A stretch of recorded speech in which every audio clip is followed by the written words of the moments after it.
think this is a really bad idea. I'm going into space, Daddy, and there's nothing you can do to stop me. Fire!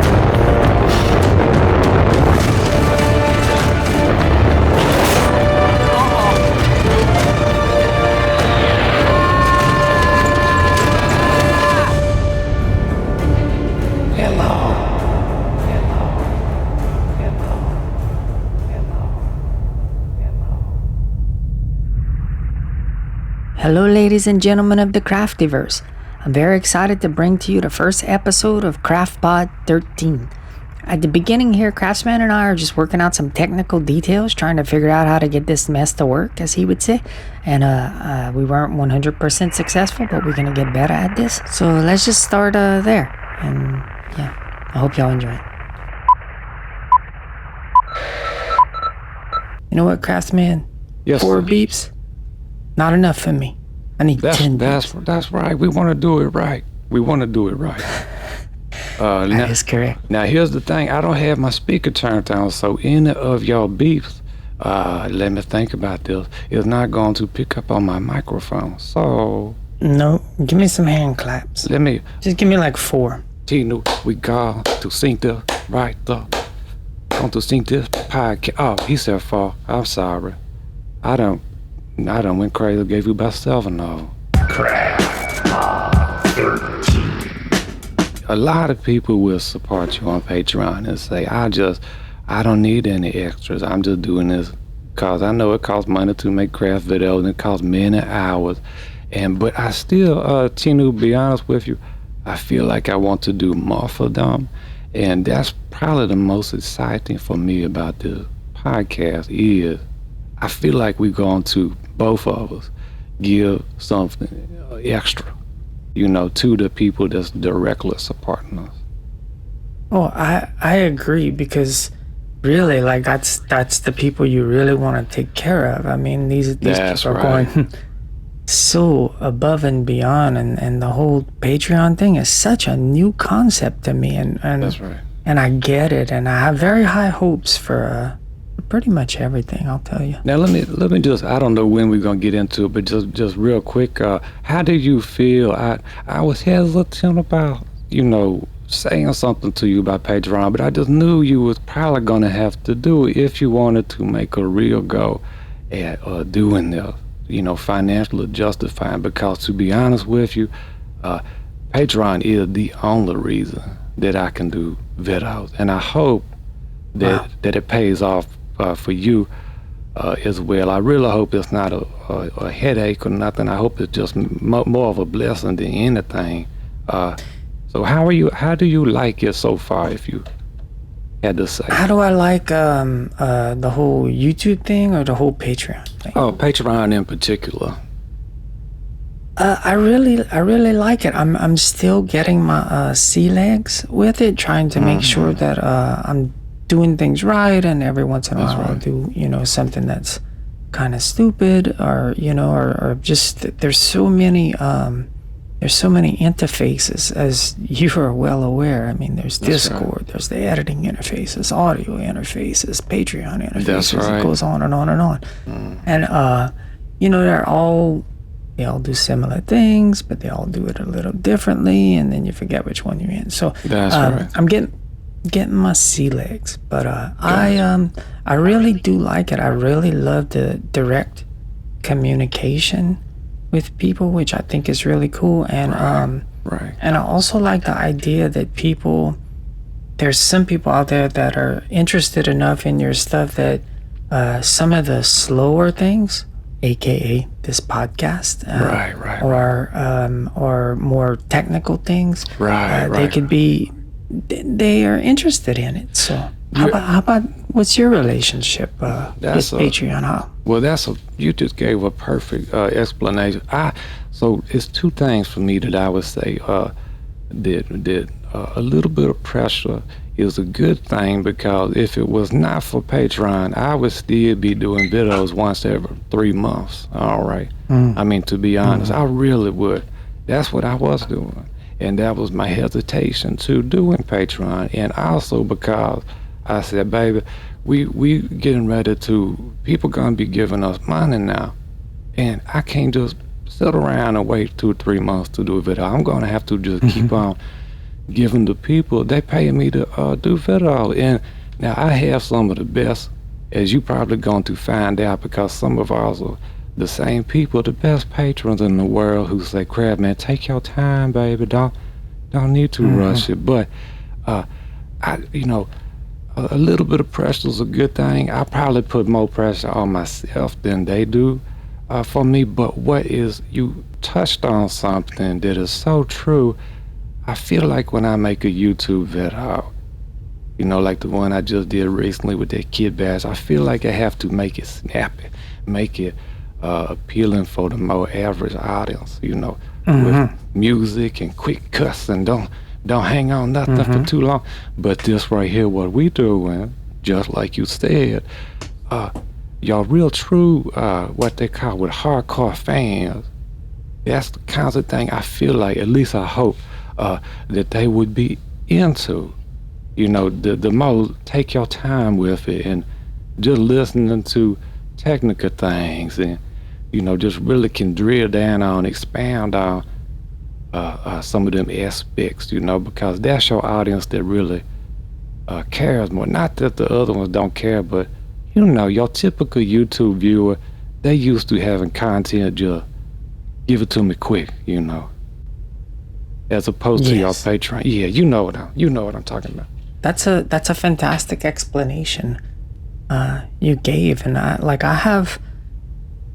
feel I have high hopes about Patreon, and just the future of kind of what YouTube is starting, and just how I think people are starting to realize that they can maybe go straight to the creator, support that creator of something very specific they like, and you're cutting out these middlemen who really I guess interfere is the only word I can put to it correctly. Right. They interfere with the end product, and basically this just gets people, directly to the creators. And I think as people get more, in line and tune with this aspect of things, that more people are gonna do it.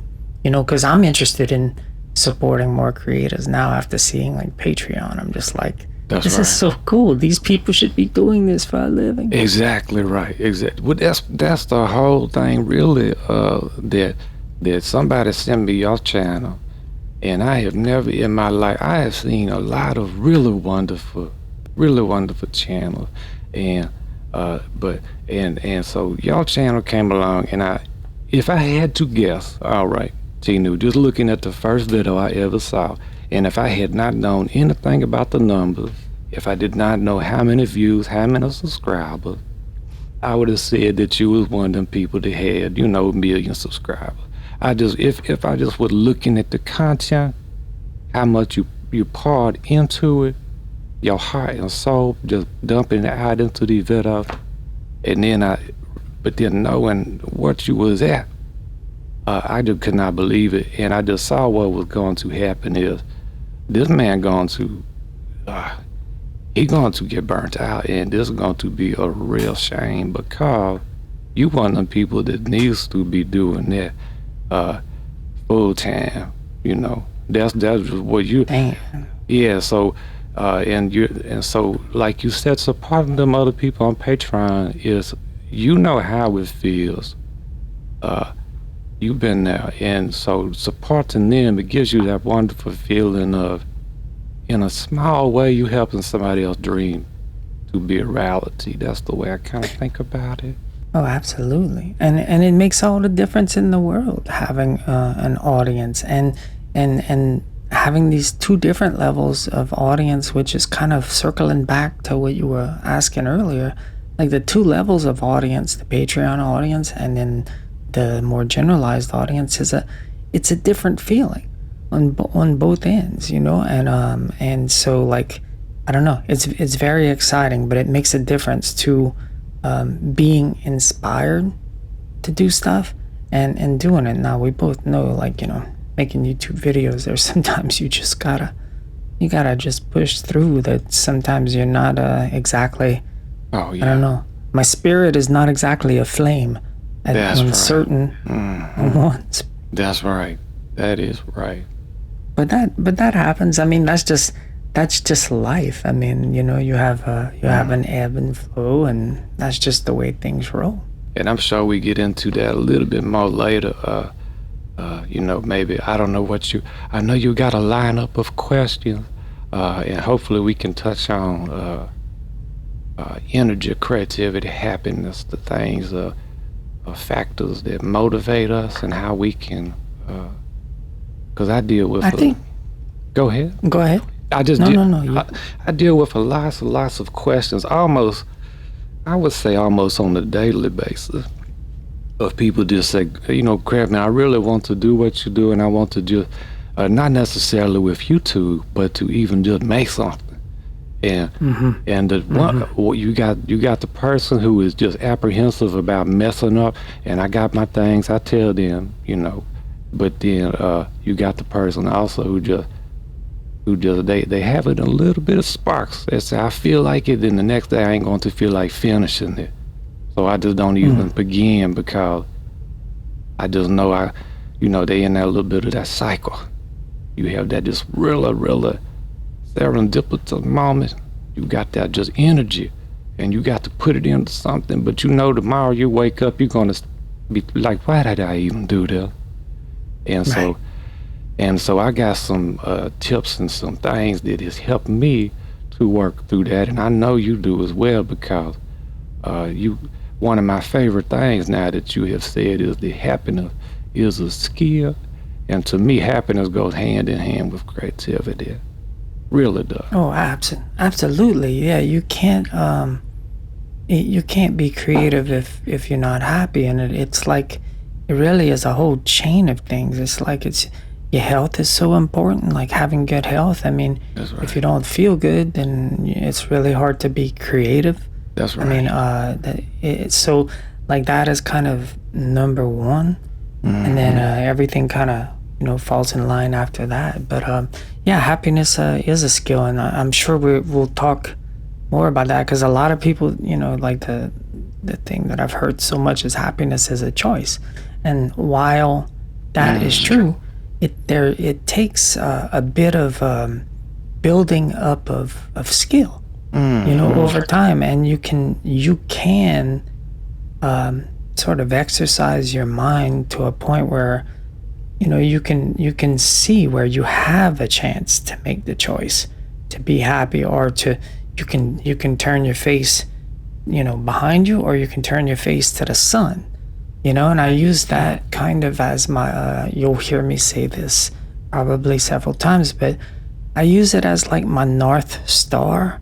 My guiding influence is, if I feel good about something I'm doing, there's no need to question it. I'm doing the right thing, And if I don't feel good, I'm anxious or something's weird, I'm not fully looking at where I should be. And it's a very simple thing. It's funny how I can confuse things so much and make things so much more complicated than they should be. Right. Oh, I can relate to that for sure. For sure. Go ahead, please. I just I was going to go off on a little tangent, but about Please do. Well, my wife has helped me tremendously. I have battled depression, and it's an ongoing thing, and have tried different things. I don't really get into it a whole lot on the channel because it gets a little bit heavy, But I did one time. I talked about it. One video, in particular, I might have mentioned it a couple of times, but this one video, I swear I got so many emails after that video from people saying, Craftsman, well, either number one, they would have had no idea that I dealt with that, or number two, they were just grateful that I, shared it, because it felt like it meant something to them. They could relate to it, and then knowing that, hey, knowing that you're not alone is powerful. Knowing that somebody that you see being, you think of them as productive and this and that. I don't consider myself to be, be successful by probably the world standards, but I just feel, I feel blessed. I feel like, this is just incredible what I get to do. But if I'm waiting around to feel happy until I start making a video or building something, then that's just like a writer waiting around for inspiration to hit them like lightning before they start putting words on the page. But all the best writers, the professional writers, they just write. They write every single day. And That's correct. and sometimes it might not be the best, but it's a work. And so it comes back to skill, like you was talking about. And for me, on the days that I feel bad, I've got to lean. You've got what my wife told me. She said, you can't think about what you feel. You got to think about what you know. And so that's a constant for me. Now, my faith plays a big part in that. My faith is a tremendous part of that. The love of my wife, my family thing. Even when I'm at my lowest valley, I just think about, look, I feel horrible right now. I don't feel like any of this is worth doing. I don't feel like it's got any meaning to it. I just want to go crawl in bed and just let's see what happens tomorrow, how I feel. But I just sludge through it. It makes me think about that swamp in Never Ending Story. That really sad scene. And so you just got to know. You just know that they're good things, and there's something on the other side. And so the key for me is hope. If you don't have hope, man, what a terrible, that's just miserable. That's going to be so hard on you to not have the hope of something better, to hang on to what you know instead of what you feel. And eventually you're going to come back around and feel good. But Absolutely. yeah, I don't know. I didn't really plan. That's not very concise, but I'm never concise, Tino. I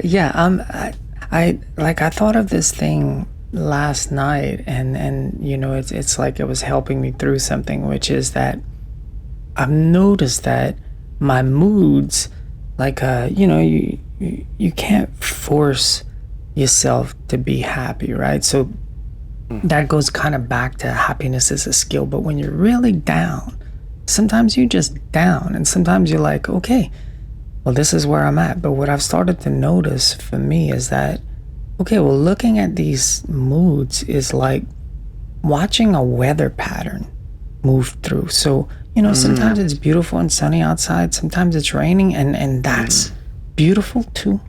And sometimes it can be really beautiful, but sometimes a storm is just a storm, and you're like, man, Right. this is not that cool. I'm stuck inside. It's wet. It's cold. It's not, everything's soggy. Yeah. But looking at my mental patterns kind of in the same way of saying like, well, this is a storm, Tino.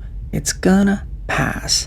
Just do what you can. Like, if it's a little bit of crafting helps you make you feel good, do that. If you need to watch a movie, do that.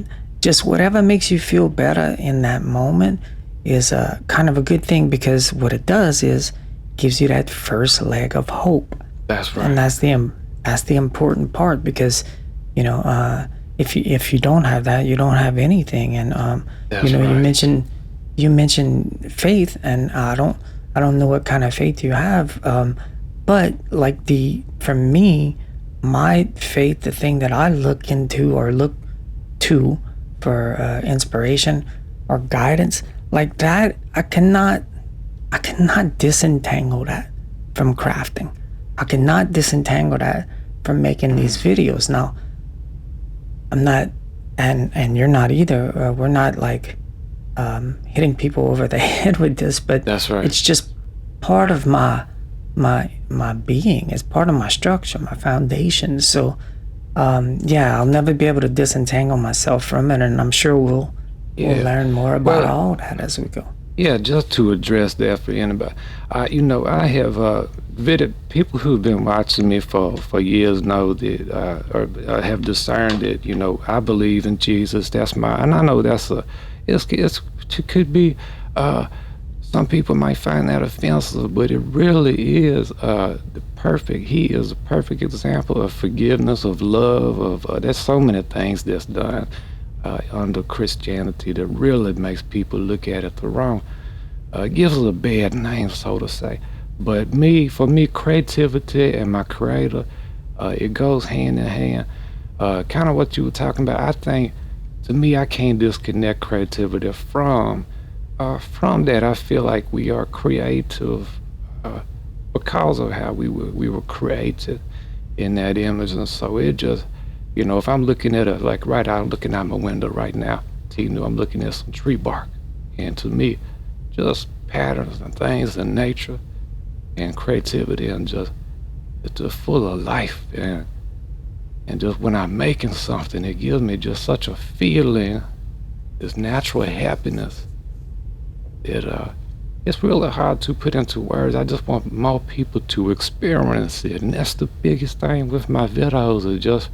I really wish people would get hold to something and just make something. And I take for granted, because my parents was very nurturing, and I bet your parents probably was the same way, but some people did not come up Yes. and some people was raised to be practical. All right, that ain't going to pay the bills. You need to be learn to be a doctor, a lawyer. My parents never cut me off from doing the things that I enjoy doing. They never told me it was an impossible dream. And I did do manual labor most of my life, running a shovel, running a post hole digger, operating equipment, things like that. But all in the back of that, I still was doing creative things. But honestly, it's almost like because I had to do it. Not to say that begrudgingly, but I loved it. But it's like I had to, just to live, just to be creative. It's always been so much a part of just existing for me. And I feel bad for people that just don't be doing creative things, They're missing out, I feel like. I just want people to be more creative and just to make them something. Just make something. Yeah, that's a beautiful sentiment, and it also harkens back like to, you mentioned like earlier that some people like they don't want to craft because they think about it, they think too far ahead of it, or they think they're gonna mess it up, and what I gotta say to it is like, yeah, 100% you're gonna mess it up. You are definitely gonna mess it up, and that's right.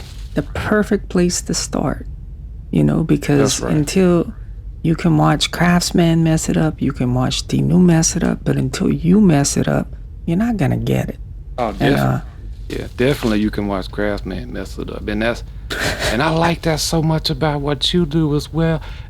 You were editor, you into it even more so than I am in an industrial type of way. I know you have a very, and it shows in your video that you got real world experience, but you know as well as I do that we can make a video and edit it in such a way that them 7 mistakes that we made ain't even going to show up. It's going to look like we did it right the first time. But the best responses I get is when I leave, even if it's the dumbest mistake I ever did, if I leave it in the video, it really does a lot for somebody else, Oh, absolutely. There's so many videos that I've watched where, these people, now don't get me wrong, they are experts, but that's kind of the key. It's like you're showing people that even, and I'm certainly not qualifying myself as an expert, but you're showing people that, like, even though you've been doing something for years and years and years, man, you're gonna make mistakes. It's part of human nature, and it's also part of, like, focus. Sometimes I'm more focused on the task I'm doing, and sometimes I'm not. And it's like when you're working with a power tool, boy, tends to sharpen your focus a little more than when you're working with That's right. something else. But and that's one of my things, and like that's certainly something that I can honestly say I try to work on a daily basis, is trying to make myself a better person. And that doesn't just mean being nice to the cashier at the supermarket. It's also trying to be nice to myself, because man, I can certainly be mean to myself, like in my internal dialogue. And I've started to curb that, which also it helps with the depression, because when you can identify that little mean-spirited voice in your head, and you start to see it, then you can, you start to be able to, like, I don't know, see that it's not always telling the truth, because it's like two separate things. I have a brain and I have a mind, and my mind should be driving, but a lot of times my brain is driving, and my brain doesn't always make the best decisions. My brain's good for certain things, like, I guess talking right now, like being able to make my mouth make the correct shape so I can say what I need to, and etc. I don't know, there's a million examples. But does that make sense? Oh, it completely does. Really, really does make sense. Craft 13. Well, this has been Craftsman, your friend. A privilege for me today to talk with the one and the only Tino, and the Cajun crafter. And I just want to say that it's been an honor, Tino. Thank you so much for having me, and to everyone listening, I hope that you do remember that happiness is a skill, and that I hope you keep on steady crafting. From up here on Craft 13, I'm gonna say over and out, and I'll talk to you soon. Transmission ended.